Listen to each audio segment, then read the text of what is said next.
매일매일 봄이 왔나 싶으면 눈이 내리고 자고 나면 세상이 또 하얗고, 그러나 봄은 가까이 오는 것은 확실한 것 같습니다. 해가 길어졌고 땅이 지표면이 뜨거워지니 눈도 금방 녹아내리고 우리 마음도 화사하게, 이런 마음으로 부활의 소망이 있기를 원하면서 오늘 주신 말씀을 사모합니다. 주신 말씀의 제목, 자유를 주셨으니. 갈라디아서는 사도 바울이 갈라디아 지역 교회들에게 무엇을 믿어야 하는지에 대하여 가르쳐 주시는 교리 서신이라고 볼 수 있습니다. 사도 바울이 일찍이 가르친 복음은 무엇인가?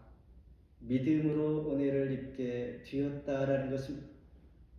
그럼에도 불구하고 거짓 교사들에 의해서 율법의 행위, 즉 할례를 통하여 구원을 받을 수 있다고 가르치는 것입니다. 이에 사도 바울은 2장 16절에 보면 명쾌하게 설명을 해줍니다. 사람이 의롭게 되는 것은 율법의 행위가 아니라 오직 예수 그리스도를 믿음으로 되는 것이야 라고 말씀하고 있습니다. 따라서 사도 바울은 이런 논리로 설명하며 내린 결론이 바로 자유를 주셨다라는 것입니다. 그러므로 다시는 종의 멍에를 매지 말라라고 말씀합니다. 오늘 말씀을 통해 함께 은혜 시간 되기를 바랍니다. 먼저 오직 사랑으로 서로 그랬습니다. 13절을 같이 한번 봉독합니다. 시작. 형제들아, 너희가 자유를 위하여 부르심을 입었으나 그러나 그 자유를 육체의 휴일을 삼지 말고 오직 사랑으로 서로 종노릇하라. 성경에 보면 자유라는 단어가 상당히 많이 나옵니다. 그 중에 대부분이 오늘 본문을 다루고 있는 갈라디아서에서 거의 90% 이상이 언급이 됩니다. 다시 말해서 갈라디아서는 자유를 우리에게 소개하고 싶은 자유의 훈장이라고 볼 수가 있죠. 자유는 어떤 자유인가? 사망으로부터 우리가 자유함을 얻었다라는 것입니다. 그리고 죄와 율법으로부터 자유를 얻게 된 자들이다라는 것입니다. 이렇게 소중한 자유가 자칫 믿는 자들에게 잘못된 교희가 되지 않기를 원하여 염려하는 마음으로 사도 바울은 이렇게 기술하고 있는 것입니다. 자유를 육체의 교회를 삼지 않기를 원한다라는 것입니다. 예수님께서 보여주신 대로 자유 얻은 자들은 서로 주 안에서 사랑으로 종노릇하라. 요한복음 13장 34절에 새 계명을 너희에게 주노니 서로 사랑하라. 내가 너희를 사랑한 것 같이 너희도 서로 사랑하라.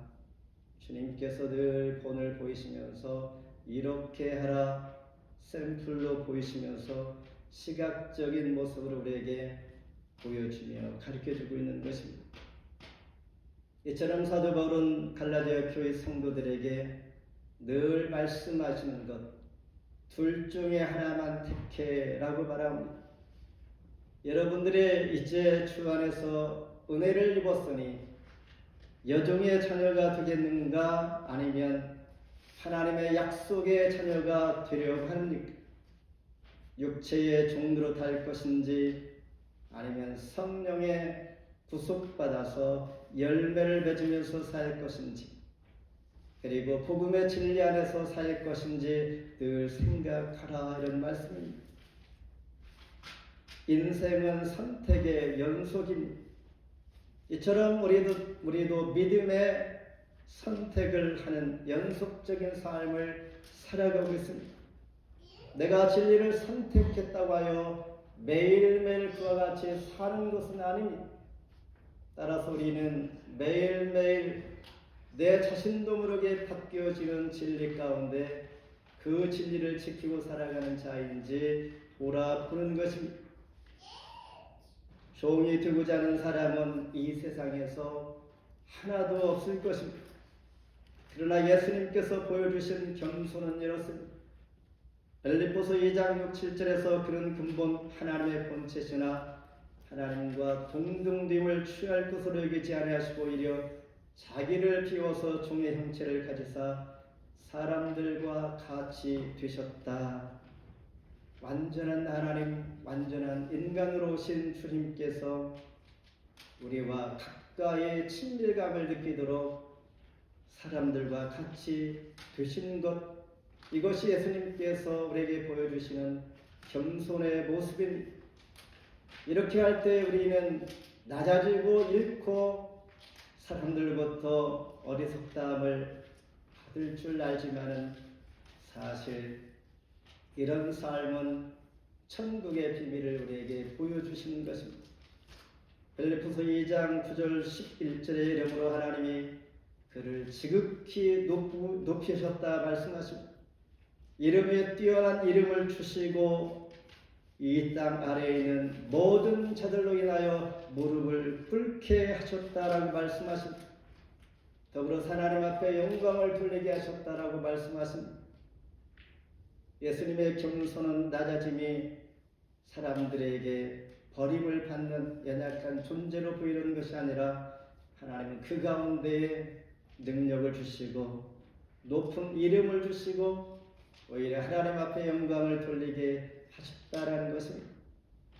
세상적으로 볼 때 미련하고 어리석게 보일지라도 이것이 성경에서 말하는 진리라라는 말씀입니다. 제자들조차도 이 순간 이해하지 못했을 것입니다. 그래서 예수님 앞에 서로 덮어지려고 논쟁하였다가 예수님 앞에 그것이 아니다라고 하면서 한 아이를 불러서 그들 가운데 세우고 말씀하시기를 천국에서 큰 자가 바로 누구인지 어떤 자가 천국에 들어갈 수 있는지를 어린아이를 통하여 보여주십니다. 그러면서 제자들의 발을 씻겨 주십니다.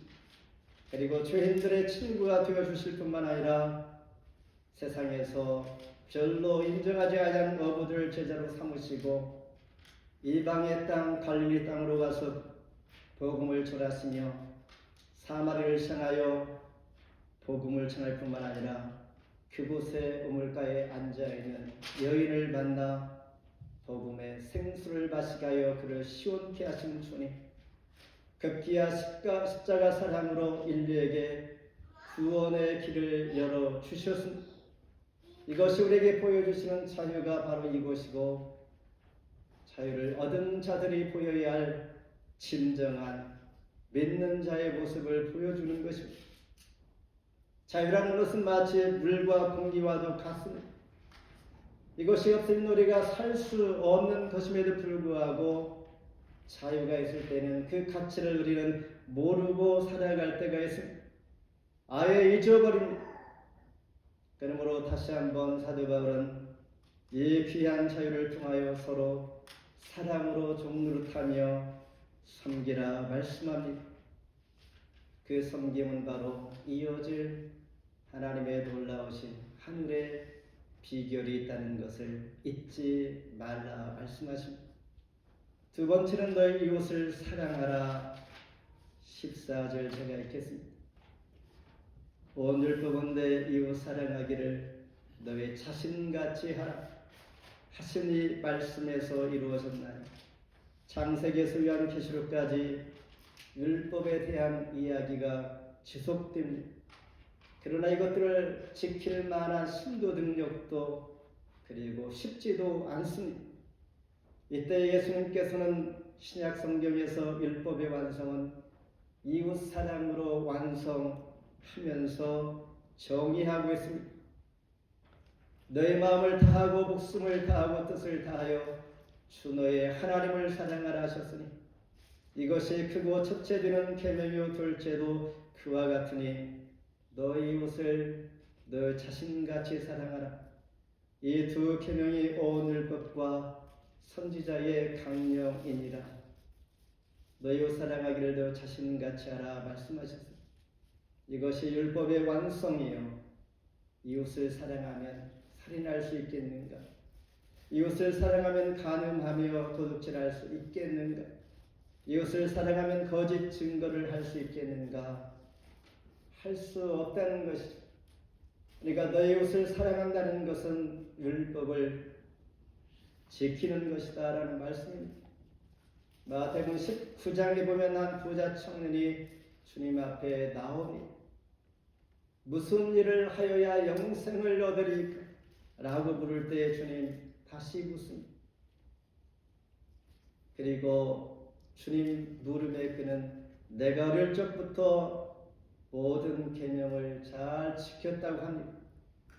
그렇다면 이제 너의 소유를 다 팔아서 가난한 자들에게 주고 나를 따르라 주님 말씀하실 때에 이 청년은 주님의 명령을 따르지 못하고 근심하며 주님 곁을 떠났습니다. 무엇을 의미합니까? 하나님의 사랑은 그가 다 지켰다고 하지만은 이웃 사랑을 실천하는 것에 그는 쉽지 않음을 보여줍니다. 그러니 우리는 스스로가 하나님을 사랑한다고 합니다. 개인적으로 하나님을 무척 사랑합니다. 그러나 이웃 사랑하는 것 쉽지 않음을 알게 됩니다. 이웃 사랑을 하기 위해서는 이를 덮어줄 만한 하나님의 아가페적인 큰 사랑이 나에게 있어야 가능한 것입니다. 예수님이 한 율법사에게 이웃 사랑이 이것이다라고 보여주는 한 대목, 사마리아 여인의 사랑을 예로 들어서 보여줍니다. 누가복음 10장 29절에서 37절까지 어떤 율법사가 자기를 옳게 보이려고 예수님께 묻습니다. 그때 예수님께서 사마리아 여인을 예를 들어서 이웃 사랑을 설명해 줄 때 어떤 사람이 예루살렘에서 예루살렘으로 내려갈 때 강도를 만났습니다. 옷을 벗기고 때려 거의 죽은 것을 그를 버리고 갔습니다. 마침 가까이 제사장이 지나면서 그를 보고 돕지 않으려고 피하여 지나갔다. 또 이와 같이 레위인도 그곳에 이르러 그를 보고 보살펴주지 못하고 피하여 지나갔다라고 말합니다. 그런데 그 후에 어떤 사마리아 사람이 여행하는 중에 거기에 이르러 그를 불쌍히 여겨 가까이 가서 기름과 포도주를 그 상처에 붓고 싸매고 자기 짐승에 태워서 주막으로 데리고 가서 돌보아 주었다라는 것입니다. 누가 강도 만난 자의 이웃인가? 라고 질문하면서 바로 내 이웃을 사랑하는 자는 이와 같이 자비를 베푼 자다라고 말씀합니다. 이 사람의 이름은 거명되지 않습니다. 그냥 유대인들이 싫어하는 사마리아 여인입니다. 이렇게 진정한 이웃을 사랑하는 사람은 이름도 빛도 없이 주의 이름으로 자비를 베푼 자, 그러면서 너도 이와 같이 하라 말씀합니다. 구약시대의 종은 자기 주인을 위하여 6년 동안 섬기다가 제7년차가 되어지면 안식년이 되어서 자유를 얻게 되는 것입니다. 그런데 그 종은 주인을 사랑하여 자유를 마다하고 내가 평생 당신의 종이 되겠습니다 라고 합니다. 이때 주인은 이 종을 재판장에 데리고 가서 여러 증인들 앞에서 귀에 구멍을 뚫고 마치 자기 아들처럼 대해줍니다. 왜냐하면 사랑의 종, 자유의 종이 이제 되었기 때문입니다. 그때부터 이 종은 본인이 지고 있는 멍에 결코 무겁지 아니함을 알게 됩니다. 그는 종이지만은 자유의 종이 되었고 또한 주인으로부터 아들처럼 인정을 받는 종이 되었기 때문입니다.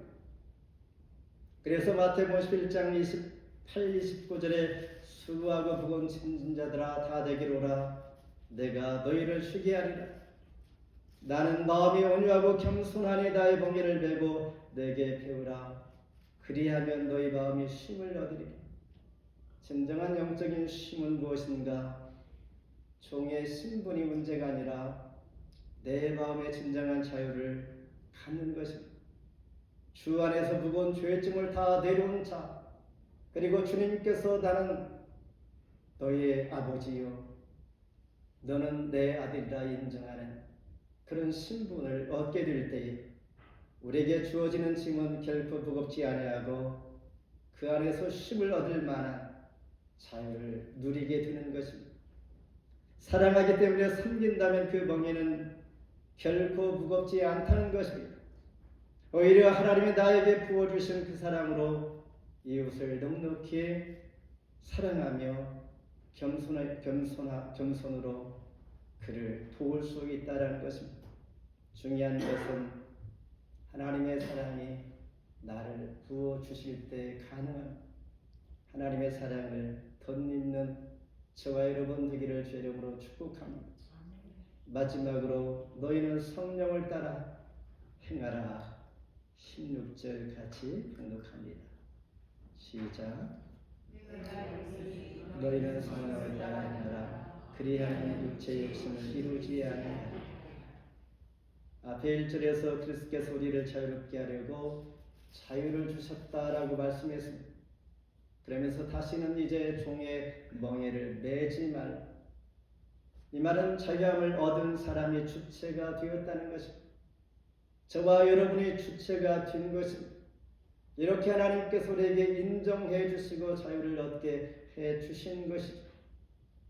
이 말은 이전의 상태로 우리는 항상 돌아갈 수 있는 자이다는 것을 보여줍니다.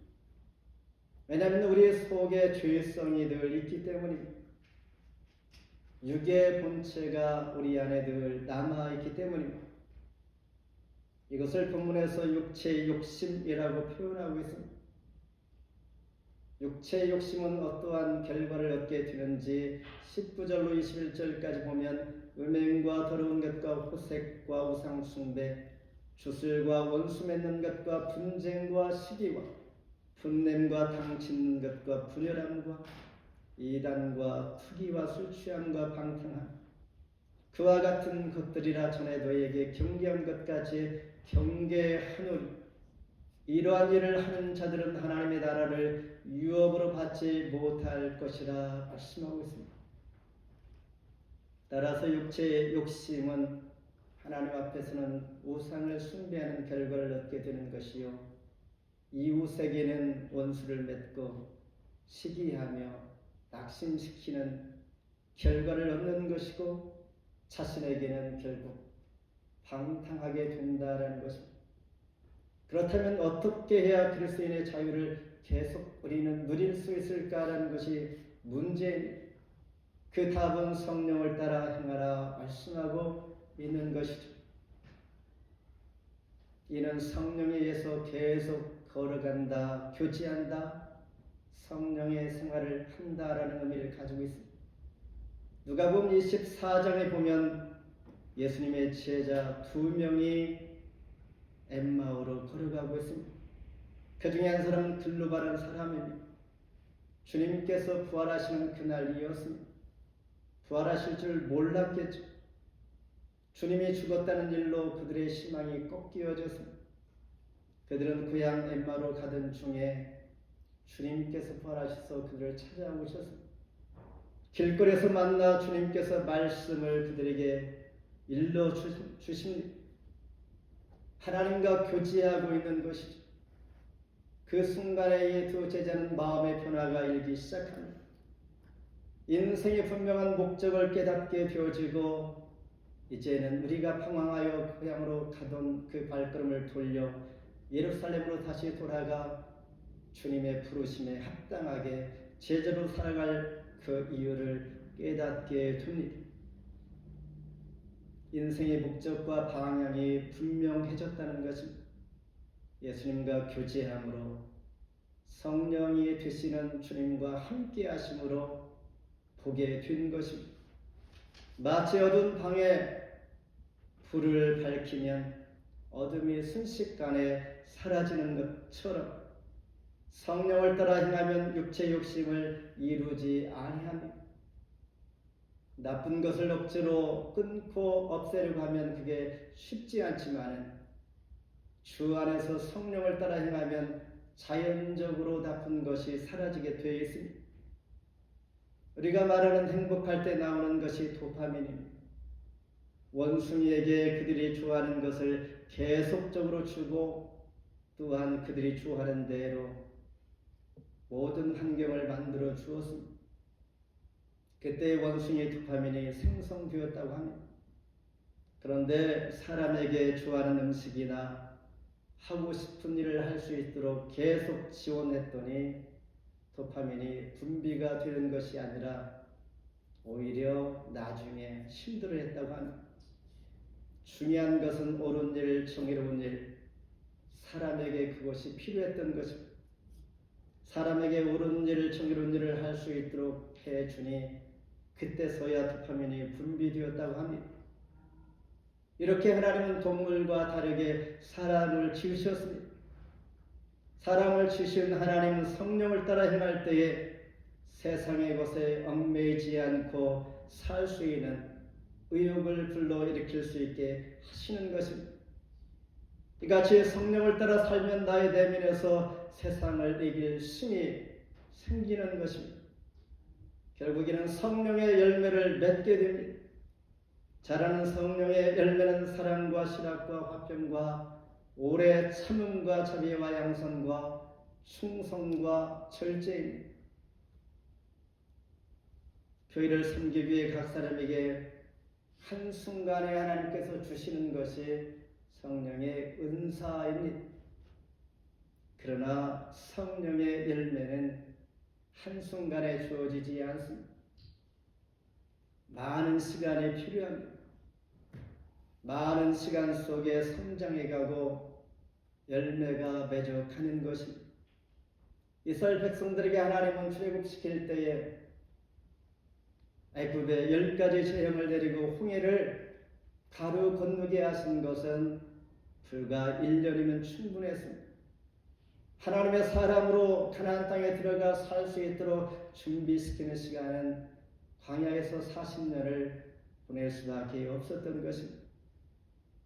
그들의 원망과 시기와 불만, 그 삶 속에서 버려지고 그리고 하나님의 사람으로 빚어가는데 많은 시간이 필요했던 것입니다. 이처럼 온전한 그리스도인의 변화는 한 번에 이루어지지 않습니다. 오랜 시간과 끊임없는 노력이 필요한 것이죠. 그래야 할 때 하나님께서 원하시는 전인격적인 하나님의 사람으로 되어가는 것이죠. 그러므로 우리는 많은 훈련과 섬김과 하나님 말씀에 따라 살아가는 훈련에 긴 시간이 필요합니다. 우리는 현실과 상황을 볼 때에 성령을 따라 살아가는 것 매우 쉽지 않습니다. 그래야 할 때 어떻게 해야 할까? 하나님께서 우리를 어떻게 용서해 주셨습니까? 하나님께서 우리를 어떻게 사랑하셨는가를 떠올려 보면 우리는 가능할 수가 있습니다. 사도 바울은 성령을 따라 행하는 삶을 이렇게 표현하고 있습니다. 내가 그리스도와 함께 십자가에 못 박혔나니 그런즉 이제는 내가 사는 것이 아니 오직 내 안에 그리스도께서 사시는 것이다. 이제 내가 육체 가운데 사는 것은 나를 사랑하사 나를 위하여 자기 자신을 버리신 하나님의 아들을 믿는 믿음 안에서 사는 것이라 말씀을 맺습니다. 어째 다른 운동 쉽습니다. 그러나 매일매일 규칙적으로 하기란 정말 쉽지 않습니다. 어쩌다 하루 길거리 청소하는 것 쉽지만은 늘 매일매일 하는 것 쉽지 않습니다. 어쩌다 한 사람 돕는 거 가능합니다. 내 인생 전체를 통하여 돕는 자로 섬기는 자로 살아가는 것 쉽지 않습니다. 하나님의 일 섬기는 것도 어쩌다 하나님 주신 은혜로 할 수 있습니다. 그러나 하나님께서 찾으시는 그 자리 늘 섬기는 그 모습으로 신실하게 살아가는 것, 하나님의 교회를 섬기는 것 쉽지가 않습니다. 그렇다면 우리는 여기서 포기할 수 없는 것은, 그래도 우리는 심어야 하기에 나는 지금도 무엇을 심고 있는지 다시 한번 돌아보는 것입니다. 농사는 제철에 즉 한 번만 심을 수가 있는 것이죠. 그러나 하나님께서 기뻐하시는 성령의 씨는 언제라도 항상 심을 수가 있다는 가능성과 소망이 우리에게 있다는 것입니다. 성도에게 섬김을 위해 자유를 주셨습니다. 먼저 기회를 주셨다는 것이죠. 이제 우리는 하나님께서 기뻐하시는 그 일을 선택하는 것, 나에게 하나님께서 기회를 주셨습니다. 이웃을 섬기고 사랑으로 종노릇하는 것, 내 힘으로 되지 아니하니 성령을 따라 행하는 거룩한 습관을 늘 구하는 것입니다. 지혜를 구할 때 하나님께서 후에 주신다고 했습니다. 25절에 보면 만일 우리가 성령으로 살면 또한 성령으로 행할 것이라. 마태복음 5장 12절에 기뻐하고 즐거워하라 하늘에서 너희 상이 큽니다. 이 소망이 저와 여러분 가운데 함께함으로 사순절 기간 은혜 가운데 성령으로 매일매일 씨를 뿌리며 주 안에서 받은 자유, 그 자유인으로 살아가는 복된 모두가 되기를 주의 이름으로 축복합니다.